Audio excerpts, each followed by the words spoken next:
$400 million lawsuit, Hollywood royalty, and a scandal that no one saw coming. Justin Baldoni, actor, director, and the face behind It Ends With Us, just got his entire case against Blake Lively and Ryan Reynolds obliterated in court. But this wasn't just any lawsuit. Baldoni accused Lively of making up shocking harassment claims. He said Ryan Reynolds helped spread them, and he claimed it was all part of a smear campaign designed to destroy his career. And then, the New York Times got involved. Now the judge has made a ruling, and it changes everything. Blake Lively is calling it complete vindication. Baldoni's team, dead silent. So what really happened on that film set? Why did this lawsuit explode into one of the messiest Hollywood fights in years? And did Baldoni go too far? Or was he the one being taken down from the start? Let's break it down. No one expected Justin Baldoni, the wholesome face of Jane the Virgin and the director of It Ends With Us, to become the center of a Hollywood legal war. But in a move that shocked the industry, Baldoni hit Blake Lively and Ryan Reynolds with a massive $400 million defamation lawsuit. He claimed Lively falsely accused him of sexual harassment during the filming of It Ends With Us, a project he not only directed, but also acted in. According to the suit, Lively took those allegations to her husband, Reynolds, who allegedly backed her up and helped push the story into the public eye. But Baldoni didn't stop there. He said this wasn't just personal, it was strategic. He accused the couple, along with their publicist Leslie Sloan, of conspiring to destroy his career. According to him, this wasn't just about a private conflict. It was a full-blown campaign to smear his name and collapse his production company, Wayfarer Studios. Even more shocking, Baldoni also accused Lively and her team of extortion. He claimed they tried to leverage the harassment allegations to pressure him behind the scenes, forcing changes to contracts and production terms. In his version of events, he was the one being cornered, not the aggressor. The lawsuit landed like a bombshell. Fans were stunned. Industry insiders were divided. Some saw it as a desperate move. Others wondered if there was more to the story than anyone was letting on. But as messy as the legal filing was, it was just the beginning. And what came next turned this private feud into a public firestorm. The moment Blake Lively's accusations surfaced, everything changed. According to court documents and industry insiders, Lively claimed that during the production of It Ends With Us, Baldoni crossed personal boundaries. She reportedly felt uncomfortable with his behavior on set, behavior she later described as inappropriate and persistent. While the exact details were never made public, insiders hinted that the atmosphere became so tense, it began affecting the entire shoot. Instead of staying silent, Lively took the issue directly to Ryan Reynolds. And that's where things escalated. Sources suggest Reynolds didn't just listen, he got involved.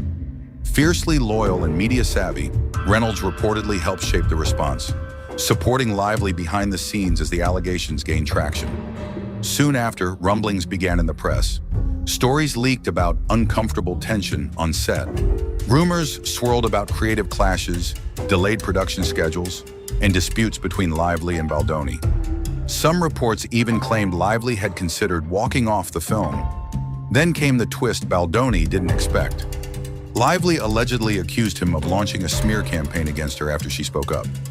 She claimed he tried to discredit her with studio execs and spread narratives that painted her as difficult and unstable.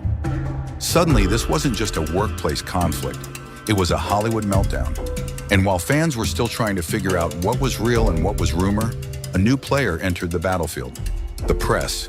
Because once the story hit the front page of the New York Times, the damage became impossible to contain. Once the story landed in the New York Times, it was no longer a whisper campaign. It was a headline war. The Times published a detailed report covering the growing tensions between Baldoni, Lively, and Reynolds. While the article didn't take sides, it painted a troubling picture. Sexual harassment claims, power struggles behind the scenes, and a production spiraling out of control. The report quoted unnamed sources close to the situation and hinted at an internal investigation within the studio.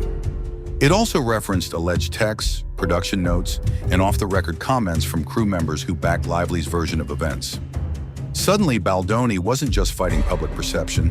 He was battling a respected media institution, and he wasn't having it. In response, Baldoni filed an additional $250 million defamation claim, this time targeting the New York Times. He argued the paper had gone too far, that its coverage was biased, reckless, and based on unverified claims. In his view, the Times had taken hearsay and speculation, wrapped it in the credibility of journalism, and handed it to the world as fact. But the Times pushed back hard. Their defense? The fair report privilege. Legally, if journalists are reporting on official proceedings or public legal filings, accurately, they're protected, and the judge agreed. It didn't matter whether the accusations were true or false. What mattered was that the Times had fairly reported what was being said in court and behind the scenes. The ruling was clear. The paper was immune. Baldoni's $250 million claim, thrown out without hesitation.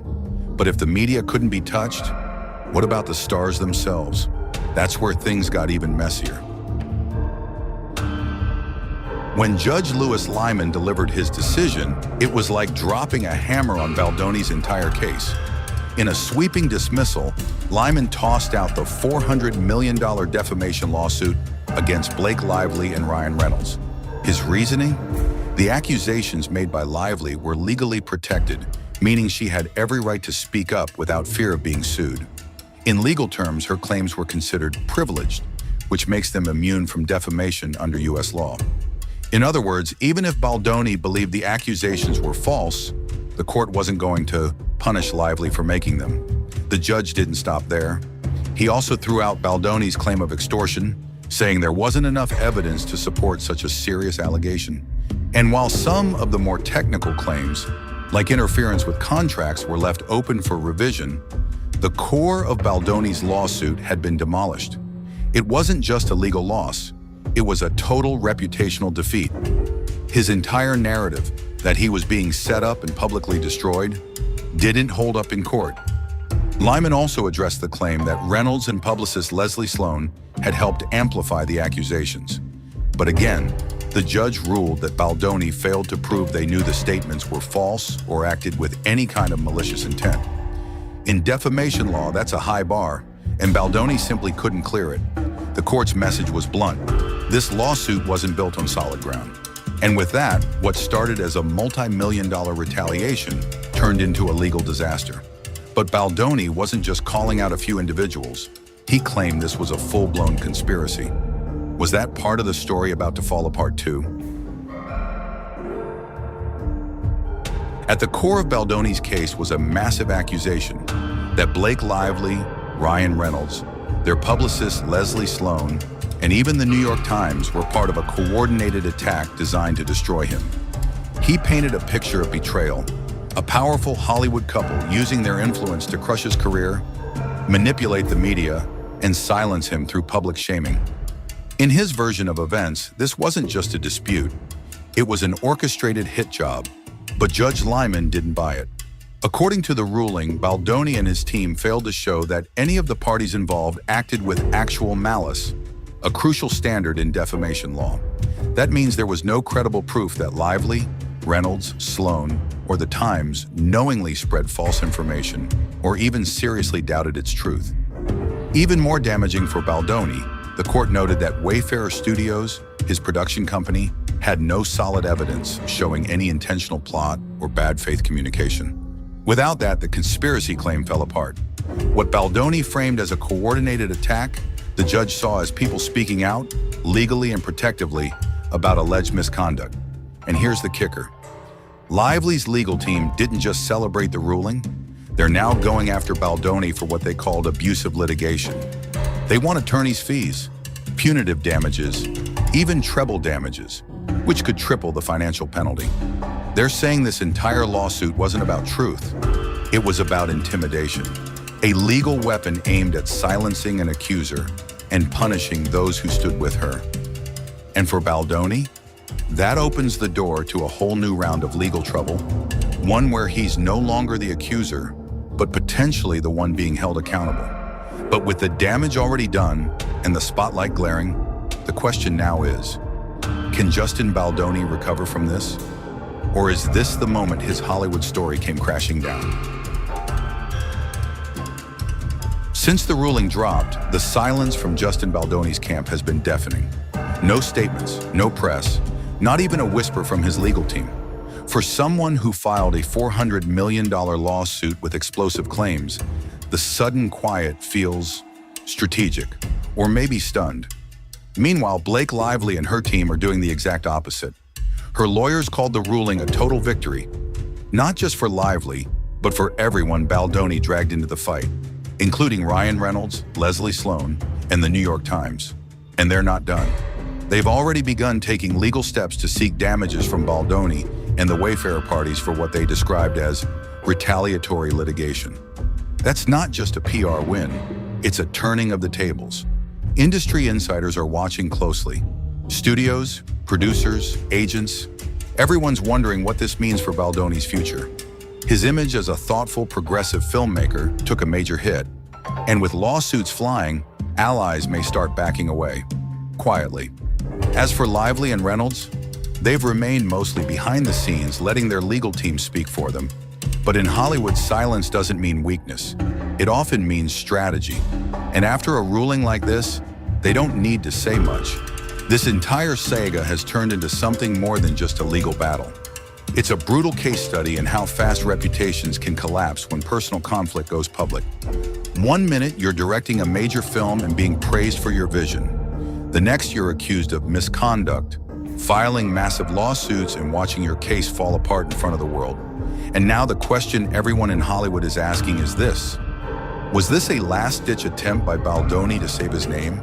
Or the first domino in a much bigger fall?